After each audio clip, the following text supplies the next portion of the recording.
Now that we know how to create a new form, what are all the different field types available and what are all the associated field properties, we are going to discuss about form properties and what are all the other rules and restrictions that you can set. So let's navigate to the same form we have created. So we'll go to settings, click on view all. We'll have to go to the assert management module. So click on assert management. So here we have the form that we have created, that is assert request form. So click on it. So we'll be discussing about the form properties. So first we have the form name. If you wish to change, you can do it. And then we have validation. So we have unique identifiers under validation. So what is unique identifiers is, let's go with an example.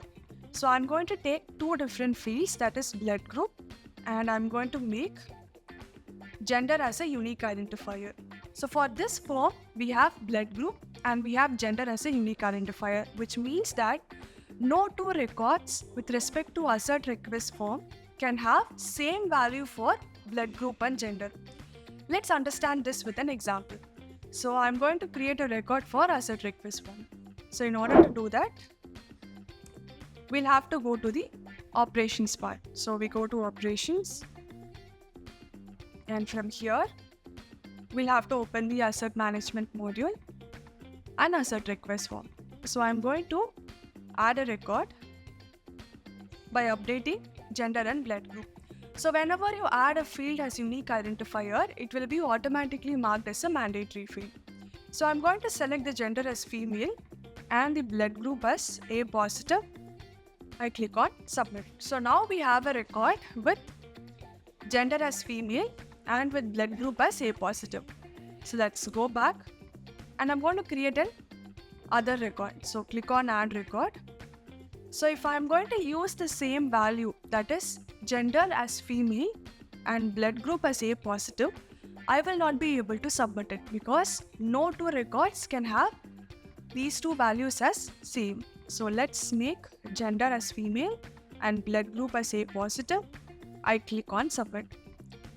We get an error message. There is already a record available with the given values. So you will have to have different value for either of this field, that is gender or blood group. So if I try to change the blood group to A negative and when I click on submit, I will be able to submit the record. So in conclusion, whenever you are adding two different fields or even more than two fields as unique identifiers, you cannot have records with same values for all of the fields. So you can have an OR combination. So either gender or blood group has to be different.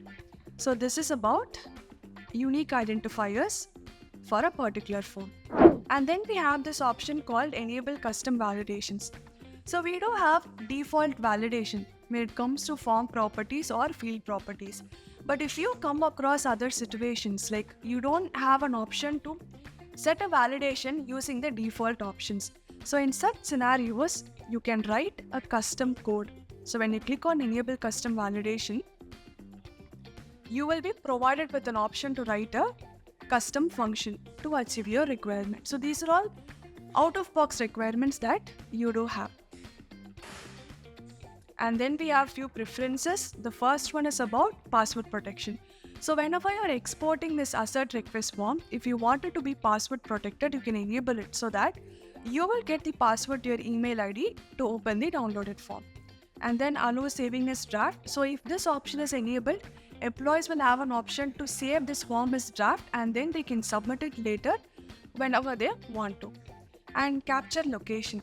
So we have these options here like added by, added time, modified by, modified time. So this is, you will be able to understand who was the last person who modified the record. In the same way, if this option capture location is enabled, you will get to know from which location the record is added, that is added address, and from which location the modification is done, modified address. So you can enable this option if you want to capture the location. And then we have allow editing single fields. We'll take this as an example. So we'll go back to the form we have created. So this is the form. So we click on it. So you do have an overall edit option over here. So when you click on edit, the form is completely open, which means you can edit any of the fields and then you can submit it. Or the next option would be, let's close this. Let's again open the form. You have an option to edit individual fields. This option will be very helpful in case there are mandatory fields in a form. For example, email ID field is a mandatory field. So if you open this overall edit option, without updating email ID, you will not be able to submit this form. However, if you use this single line field, you can directly edit the one particular field that you would like to edit. So I can click on edit, I can update the value and I can submit it. So without updating mandatory information in a form, if you'd like to edit one particular field, you can use this single edit option. And for you to use this option, you'll have to first enable it under form properties, allow editing single fields. And then we have this option, hide, submit and new. So whenever you're adding a record to a form, there will be different buttons. So let's see it with an example. So let's move on to operations part. Click on add record. So can you see these options here? Submit, submit and new. So if you don't want to have this submit and new option, you can disable it over here. And then we have the option to rename the button. So instead of add record, you want to have a different name. So these are all the options that you see here. So when you're adding a record, you see submit, submit and new, save draft, cancel. These buttons can be renamed using this option, rename buttons. And then we have auto numbering. So when creating a form, we have already enabled the auto numbering option. If you want to reset it, you can reset, or you can also completely disable it. So these are all the different form properties that we have. So now we are going to discuss about configuring a rule. A rule is nothing but to show or hide fields based on a condition. To give you an example, so here we have the gender field and we have blood group. So I want to set a condition in a way that if the gender is selected as female, the option called blood group should not be displayed in the form. This is the condition that I have. You will be able to achieve it using this option called configure rule. So click on these three dotted lines over here. Click on configure rule. So here you're going to set the condition first. So I set the condition to be, because I want this rule to work based on one field which is called gender. So gender will act as a condition here. So I click on if gender is gender. Let's check if it is female. I want to hide the field. For example, decision box. So which means if gender is selected as female, decision box will not be available. In the same way, you can also show a field. So it's up to you. You can hide a field or you can show a field depending upon the condition that you put. You can also add multiple conditions here. So you can click on add new and I can say, let's take this drop down option. So the drop down value is option 1. So here, these two conditions can work based on AND or OR logic, based on whatever you select here. So if you go with this option, if all of the following conditions are met, which means it's an AND condition. The gender should be female and the drop-down choice should be option 1. So when both these conditions are met, this decision box will be hidden. Or you can go with the next option, which is any.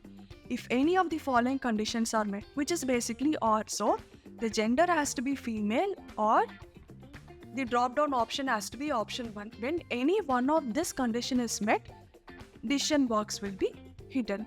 You can also add multiple rules, but with one condition, you will be able to add only up to 25 rules in a form and not more than that. So you can click on save. So this is one of the advanced setting that we have, which is configuring a rule. The next option that we have is related forms configuration, which is nothing but we have this assert request form. Under this assert request form, you can tag another form. For example, I have already tagged a form called assert written form. So Daphne has a record in assert request form. So when I open an assert request form, I want to see all the assert written forms submitted by Daphne. So basically, I'm just establishing a relationship between two forms. So instead of navigating to assert written form to see all the records available for Daphne, I want to see it in the assert request form. So what I will do is I will be adding this assert request return form as a related form. So you can click on add new. You can also add multiple forms as a related form. I already have an assert return form, but I'll add one more form, for example, address proof. So when it comes to lookup field and base form field, always choose primary lookup. So as discussed earlier, every form should have at least one primary lookup. So the primary lookup should be selected here and then you click on save.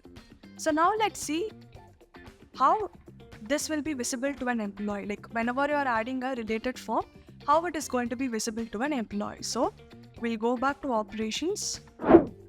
So here I already have a record added for assert written form for Daphne. So now I go to assert request form. I open any one of the record. I just scroll down. So here under related forms, you can see assert written form. So click on this drop down. So if there is any assert written form created for Daphne, it will be listed here. So this is the functionality of related forms configuration. So now going back to settings, we discussed about adding a rule and we discussed about related form configuration. Now we are moving on to the next part, which is called manage sections. So you click on it. So the first option is add linear section. So here I have all the fields grouped under one section, which is called assert request form details. I can split it into multiple sections. For example, I want this address field to be a part of a different section called address information. So what I'll do is I'll click on manage sections, add linear section. Let's call it as address information. Click on save. And I'm going to just drag and drop this address field to this new section. So let's preview this form to understand how it works. I click on preview. So now you can see under this section called assert request details, you have all these fields. And then I have one more section called address information where I have the address field. This is just to split your form into multiple sections for easy understanding. So let's move back to customization. And then you have an option to create a tabular section. So in this assert request form, you want to have a table so that the employee can add different rows with respect to the type of assert that they want. So I click here. I'll add a tabular section. So let's call it as assert details. I click on save. So this is my table. Now what I'm going to do is add columns to this table. So I click on this plus option to add columns. So these are all the field names. So whatever fields that you see here, all the field types are just displayed to you as a drop down. So first I want to add a single line field to capture what is the assert name they would like to have. So let's call it as assert name.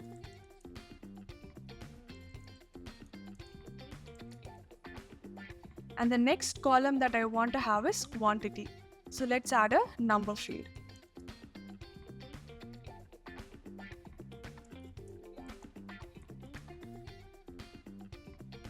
So in this way, you can use this plus option to add multiple columns to your table. And this option will help you to rearrange the order. So click on customize header. So you can just rearrange the column names over here. And if you have more than one number field, you can also use the summation option. So let's add one more number field here.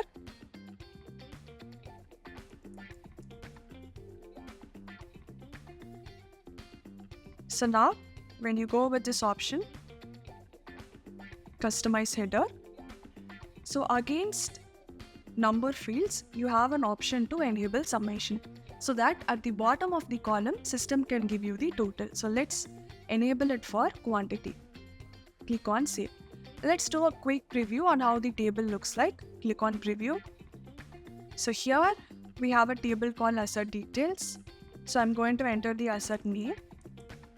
So the quantity is 1. I click on add row.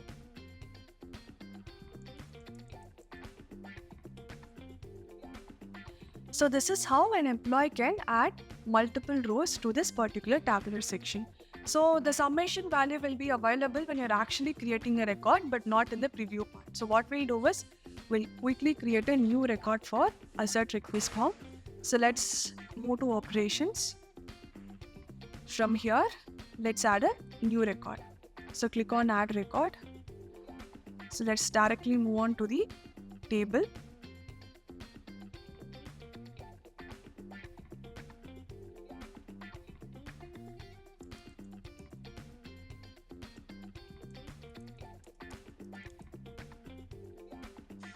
So let's fill this mandatory information so that we can submit this form. Click on sub. If you can see, we have enabled summation for the column called quantity. So you can see the value added over here. So this is about adding a tabular section to a form. So let's move back to settings, assert request form. So the third option is reordering your sections. So when you click on it, you can simply keep this table in front. You can just reorder the sections available and then click on save. And then we have the last option as form layout. So now we have three different sections here. One is the basic details section, address information, and then assert details. So here you can either display all these sections in one single view, or you can split it as multi-page layout. We already know what is a single page layout. Now let's switch to multi-page layout. Click on save. Let's do a quick preview. So we'll go to preview. So this is how a multi-page layout works. So first we have the first section, basic details, and then we have the next one, assert details, and then we have the third section, address information. So you can switch between a single page layout or you can go with a multi-page layout. So these are all the different options you have under manage sections. By understanding all of this information, you are good to go and create a new form. So we know how to add a form, what is the purpose of having different fields, and what are all the field properties, and what are all the form properties that we have, how to add a new rule, how to add related forms, and how to play with all of the options under manage section. So this is about form customization in Zoho People.